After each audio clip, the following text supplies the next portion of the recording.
नमस्कार दोस्तों, मेरा नाम है दीपक एंड स्वागत है आपका हमारे चैनल मार्केट भक्त में। बात करेंगे इस वीडियो में ब्रोकिंग सेक्टर की बहुत ही शानदार कंपनी के बारे में एंड वो है यहाँ पे एंजल ब्रोकिंग के बारे में। देखो इसके रिजल्ट आ गए हैं लेटेस्ट वाले, उसके बारे में बात करेंगे एंड इसमें आज जो फॉल आई है लगभग उसके बारे में बात करेंगे। चार्ट को एनालाइज करेंगे, शेयर वाली बटन में देखेंगे कि हम लोग अब आए के डिसीजन किस तरह से ले सकते हैं। तो अगर हमारे चैनल पे नए हैं तो चैनल सब्सक्राइब कर ले ऐसे ही रेगुलर वीडियोस के। देखो वीडियो अच्छा लगे तो वीडियो को लाइक करना मत भूले। देखो थोड़ी सी बात करते हैं पहले एंजल ब्रोकिंग के बारे में। देखो कंपनी जो है स्टॉक ब्रोकिंग में है, जिस तरह से आप स्टॉक खरीदते बेचते हो डेफिनेटली आप लोगों से बहुत लोगों ने इसका नाम सुना होगा। इनका जो ब्रांड है वो नाम थोड़ा सा बदल गया भी हो गया है एंजल वन का। ठीक है, ये तो 19 कंपनी है, स्टॉक ब्रोकिंग में कंपनी है और यहाँ पे एनएससी बेसिस सेम समझो कि आप जिस तरह से आप डेफिनेटली आपके पास भी कितना अकाउंट होगा ही, तो वही कंपनी है ब्रोकिंग की। देखो इसमें आज लगभग 6.5% की गिरावट है और पिछले 5 दिनों में देखा तो लगभग 5% की गिरावट है और पिछले एक महीने में भी फिर भी ये 15% तक के ऊपर है। यानी कि आज को आपको जो फॉल दिख रही है ये रिजल्ट को देख के आ रही है कि रिजल्ट हो सकता है खराब आए होंगे, इसलिए इसमें लगभग 6% गिरा है। बट नहीं, रिजल्ट जो है रिजल्ट यहाँ पे अच्छे आते हुए नजर आए हैं। चलते हैं रिजल्ट पे। तो देखा यहाँ पे लिखा हुआ है कि एंजल वन Q2 पैट यानी कि प्रॉफिट आफ्टर टैक्स ग्रो हुआ है 80% से ईयर टू द रिस 134.2 crore on the sharp growth in the interest and the fee income में।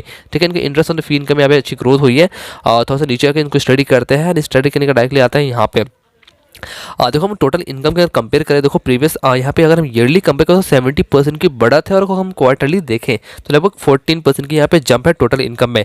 नेट प्रॉफिट की बात हो, नेट प्रॉफिट जहाँ पे सितंबर 2020 में 74.48 करोड़ का था वो अभी 134.20 करोड़ का है। ईयरली बेसिस पे 80% की यहाँ पे जंप है नेट प्रॉफिट में और क्वार्टरली बेसिस पे ऑलमोस्ट 10.5% की जंप है।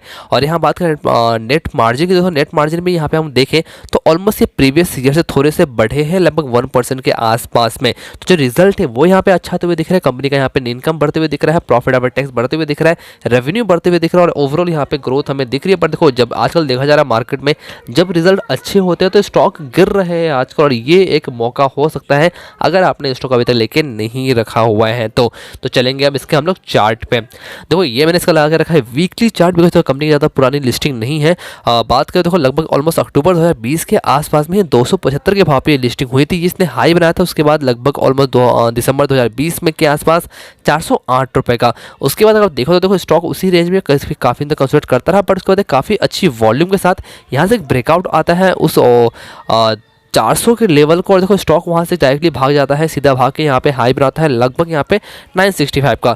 लोग सोचते हैं कि यहाँ भी चलो यहाँ भी स्टॉक भागेगा नहीं, यहाँ पे कुछ दिन कंसिडर करता है, पर उसके बाद फिर से एक ब्रेकआउट आता है और स्टॉक वहाँ से भागते भागते स्टॉक यहाँ पे लगभग बात करो तो ऑलमोस्ट अक्टूबर में ही ये लगभग हाई बनाता है 1689 रुपीज़ का। यहाँ पे देखो ये हाई बना देता है और देखो उसके बाद इसमें गिरावट आती है और अभी तक इस वीक इसने लो बनाया है 1352 रुपये का।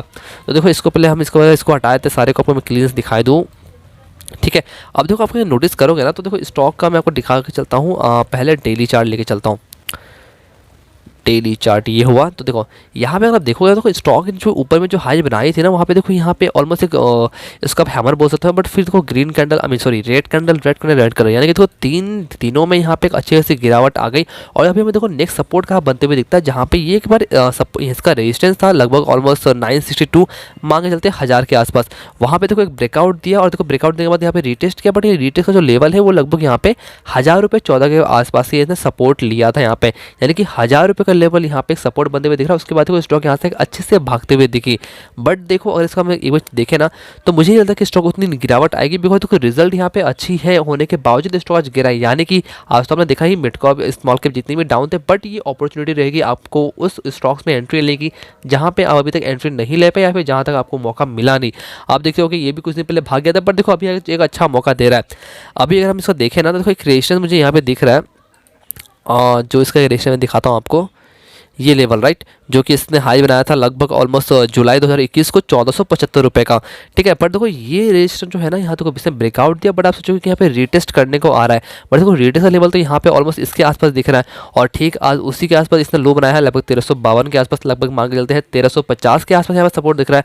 बट देखो ये जो कैंडल वाइज है ना, अब हम देखते हैं एक बार क्लोजिंग वाइज पे, बिकॉज देखो क्लोजिंग वाइज पर मुझे लगता है थोड़ी सी स्ट्रॉन्ग होती है, तो मैं यहाँ पे इस लाइन को हटा दिया और अब चलते हैं यहाँ पे डायरेक्टली ये कैंडल चार्ट था, हम चलते हैं यहाँ पे लाइट चार्ट पे। ठीक है, लाइन चार्ट में देखो तो आप देखो यहाँ पे सपोर्ट कुछ और ही दिख रहा है। ठीक है, देखो यहाँ सपोर्ट क्या बनते हुए दिख रहा है, आप ध्यान से देखो यहाँ पे देखो क्या दिख रहा है, ये एक रेजिस्टेंस है। ठीक है, मैं इसको मैं चेंज करता हूँ, इसको मैं रेट कहता हूँ ताकि आपको समझ में आए, ठीक है। ये यहाँ पे था। अब देखो स्टॉक यहाँ पे ब्रेक करता है, फिर ब्रेक नहीं कर पाता, फिर नीचे आके यहाँ पे देखो यहाँ पे हायर हाई बना के फिर देखो हायर लो करके यहाँ पे ब्रेकआउट देता है, प्लस यहाँ पे रीटेस्ट करता है। उसके बाद देखो ब्रेकआउट देने के बाद यहाँ पे देखो नीचे पे एंट्री हो रही है, राइट। तो ये जो मैंने लाइन लगाया ना, देखो यहाँ पे इसका सपोर्ट बनता है, ना कि ऊपर की तरफ। इसलिए मैं कहता हूँ कि देखो एक बार ना आप लाइन चार्ट भी देखो, जो मैंने पर्सनली अपने ट्रेडिंग में, इसमें ट्रेडिंग ने स्विंग ट्रेड में हमने ऐड किया, तो कि ये मतलब ये आपको क्लोजिंग प्राइस बताता है। तो क्लोजिंग प्राइस हम देखें ना यहाँ पे, तो ये यहाँ पे बता रहा है लगभग 1357 के आसपास, वही 1350 के लेवल की जो मैं बात कर रहा था। तो देखो ये एक स्ट्रॉन्ग सपोर्ट मुझे बनते हुए दिखता है। ज़्यादा गिरावट मुझे लगती नहीं यहाँ पे आएगी। हालांकि देखो अगर सपोर्ट की बात करें ना, तो वो एक सपोर्ट यहाँ पे बनते हुए दिखता है लगभग 1300 के आसपास, यानी कि 1300 से लेकर 1350 के आसपास यहाँ पे इसको सपोर्ट लेना चाहिए। बिकॉज देखो यहाँ से ये हो सकता है कि यहाँ से आके एक बार ये ऊपर की तरफ जाए, ठीक है। हालांकि देखो इसके नीचे की गिरावट बहुत ही कम, अगर नीचे भी गिरता भी हो तो 1000 रुपये इसका एक स्ट्रॉन्ग सपोर्ट है। देखो हालांकि मुझे नहीं लगता कि 1000 रुपये तक जाएगा, हो सकता है कि ये 1300 लेके या 1350 के आसपास ही सपोर्ट बना के यहाँ से फिर दोबारा अपने 1500 1400 तक ये ऊपर की जाने की तरफ तैयार हो। बिकॉज देखो ब्रोकिंग इंडस्ट्री जो है ना, ये इतनी जल्दी शांत होने वाली नहीं है। बहुत ही बुलिश हूँ मैं, पर्सनली बहुत बुलिश हूँ। बट देखो यहाँ पे इसके रिजल्ट अच्छे आए हैं, बट फिर भी गिरावट है, यानी कि ये आपके लिए एक मौका दे रहा है। तो अपने चलते हैं दोबारा से इसका कैंडल चार्ट पे। तो देखो ये आपको कैंडल चार्ट में दिख रहा होगा, इसलिए मैं कहता हूँ कि एक बार लाइन चार्ट देखना अच्छी बात है। देखो यहाँ पे आपको ये दिख रहा होगा, आज ठीक इसने 1350 के आसपास से रिवर्सल लिया, तो आप इसको एक सपोर्ट मान सकते हो। मुझे लगता है कि 1300 से लेकर 1350 तक का लेवल है, वहाँ से रिवर्सल यहाँ से बाउंस बैक होना चाहिए। तो वहाँ पे अगर एक ग्रीन कलर बनाती है, या फिर आप चाहो तो करंट प्राइस से भी आप थोड़ी थोड़ी करके इसमें पोजीशन ऐड कर सकते हो। अगर मैं स्टॉप लॉस की बात करूँ, तो मुझे स्टॉप लॉस लगता है ना, अगर वो कम थोड़ा सा कम रिस्क लेना, तो आप चाहो तो यहाँ तक का भी स्टॉप लॉस में ले सकते हो, जो कि लगभग यहाँ पे बनता है 1188 का लो है। बट आप चाहो तो 1190 या फिर 1200 का भी स्टॉप लॉस के साथ इसमें आप एक फ्रेश पोजीशन ऐड कर सकते हो। बट मैं देखो मैं फिर से कह रहा हूँ, यहाँ पे आप एक पूरी की पूरी एक बार में आप मत ले लो, थोड़ा सा वेट करो। थोड़ी सी अगर नीचे में डिप आए तो वहाँ पे आप और पोजीशन ऐड करो, या फिर थोड़ी सी अगर यहाँ से मान लो कि ग्रीन कलर बना के स्टॉक एक रिवर्सल देता है ऊपर की तरफ, तो वहाँ पर फिर आप एक पोजीशन ऐड भी कर सकते हो, ठीक है। ज़्यादा जानकारी के देखो आप चाहो तो आप 1 घंटे का चार्ट देखो, ठीक है। ये मैं दिखाता हूँ कि लास्ट के 1 घंटे में स्टॉक में हुआ क्या, तो इसके लिए अपन इसका आवरली चार्ट भी देखते हैं। आप नोटिस करो तो देखो स्टॉक की जो गिरावट आई थी ना, वो मार्केट के ऑलमोस्ट क्लोजिंग के आसपास ही यहाँ पे देखो गिरावट आई, ऑलमोस्ट यहाँ 3 बजे के आसपास। बट देखो यहाँ पे आप नीचे देखो, ठीक इसने जो लो बनाया था वो बनाया इसने लगभग 2:45 से 3 बजे के कैंडल के आसपास 1352 को लो बनाया। बट देखो वहाँ से फिर आपको एक बाइंग दिखती हुई दिखी है, यहाँ पे देखो एक ब्लूइश कैंडल बनते हुए दिखा, और यहाँ पे एक ऑलमोस्ट 2 जी के आसपास, यानी कि यहाँ से हमें एक रिवर्सल की साइन देखने को मिल रही है। यानी कि हम एक मौका देख सकते हैं कि हाँ नीचे से ऑलमोस्ट ये बंद होते होते लास्ट के 30 मिनट में यहाँ पे ग्रीन कैंडल बनी, और एक देखो बहुत ही बुलिश डोजी बनी है। और देखो बुलिश डोजी बनी कहाँ पे, इसको आप हैमर भी बोल सकते हो। देखो बनी कहाँ पर, ये बनी है यहाँ पे रेजिस्टेंस के आसपास, यानी कि यहाँ से एक रिवर्सल की साइन ये हो सकती है। इसलिए मैं इसको एक कंफर्मेशन की तरह लेता हूँ। बट आप वेट कर लो, कल 1 घंटे का देख लो कि 1 घंटे का मार्केट का सिनेरियो क्या रहता है। हालांकि मैंने पिछले वीडियो में बताया था कि मुझे लगता है कि अभी एटलीस्ट थोड़ी मोड़ी करेक्शन आनी चाहिए। अभी देखो लोग पैनिक कर रहे हैं, मुझे समझ नहीं आता लोग पैनिक क्यों कर रहे हैं। मार्केट इतना भाग गया, आप देखो निफ्टी का अगर देखोगे तो निफ्टी 17,000 से 18,000 चला गया, ठीक है। मुझे लगता है कि पर्सनली यहाँ पे 10 से लेकर 15% का अगर करेक्शन आता है ना पूरे इंडाइसेस में, तो ये बहुत ही अच्छी अपॉर्चुनिटी रहेगी बहुत सारे स्टॉक का। तो बहुत सारे स्टॉक जस्ट ब्रेकआउट दिया, बट इसको रीटेस्ट करने नहीं आया है। ये एक अच्छी अपॉर्चुनिटी है जहाँ पे आप एक ब्रेकआउट के बाद रीटेस्ट वाले स्टॉक को ढूंढ सकते हो।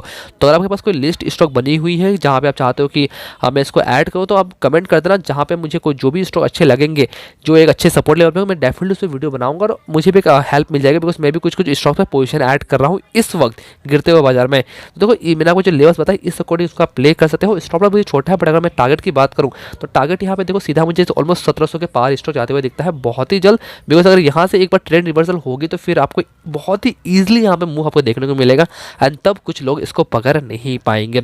अभी चलो अपने चलते हैं इसका शेयरहोल्डिंग पैटर्न के ऊपर। तो देखो हम बात करें प्रमोटर के पास, 43.77% की होल्डिंग है। प्रमोटर ने 0.49% की स्टेक यहाँ पे लेटेस्ट क्वार्टर में घटाई है। यहाँ पे सितंबर 2021 का मैं देख रहा हूँ। एफआईज के पास 4.66% की स्टेक है, और म्यूचुअल फंड के पास 7.59% का स्टेक है। म्यूचुअल फंड ने भी ऑलमोस्ट 1.48% का स्टेक बेचा है। इंश्योरेंस कंपनी के पास 0.41% की स्टेक है। इंश्योरेंस कंपनी यहाँ पे देखो थोड़ी सी बढ़ती हुई नजर आ रही है, अच्छी बात है। एनआई के पास 43.40% की होल्डिंग और डीआईएस के पास 0.17% की होल्डिंग है। देखो मेच्योरिटी शेयर प्रमोटर के पास में है, गिरी भी रहा कोई विषय इसमें है नहीं। और म्यूचुअल फंड की 8 स्कीम के पास 7.59% का स्टेक है, और 30 एफआईज के पास 4.66% का स्टेक है। Promoter with the highest holding की बात करें तो यहाँ पे दिनेश दरिया नुमाल ठक्कर के पास है 20.3% के साथ, और हाईएस्ट होल्डिंग की बात करें तो इंटरनेशनल फाइनेंस कॉर्पोरेशन के पास है 10.9% के साथ, और इंडिविजुअल इन्वेस्टर होल्डिंग के पास 29.47% की होल्डिंग है। ओवरऑल शेडिंग पैटर्न देखो बहुत ही स्ट्रॉग है और टेक्निकली मुझे यहाँ पे बहुत ही अच्छा दिखता है। तो मैंने आपको जो लिबास बताया इस अकॉर्डिंग इसको आप प्ले कर सकते हो, बट देखो पैसा आपका है और जो डिसीजन लोगे वो भी आप ही का होगा। तो ये वीडियो पसंद है, वीडियो को लाइक करना मत भूलें, चैनल को सब्सक्राइब करना मत भूलें। ऐसे रेगुलर वीडियोस के लिए डिस्क्रिप्शन में टेलीग्राम और ट्विटर का लिंक दिया हुआ है, आप चाहते हो फॉलो कर सकते हो रेगुलर अपडेट्स के लिए।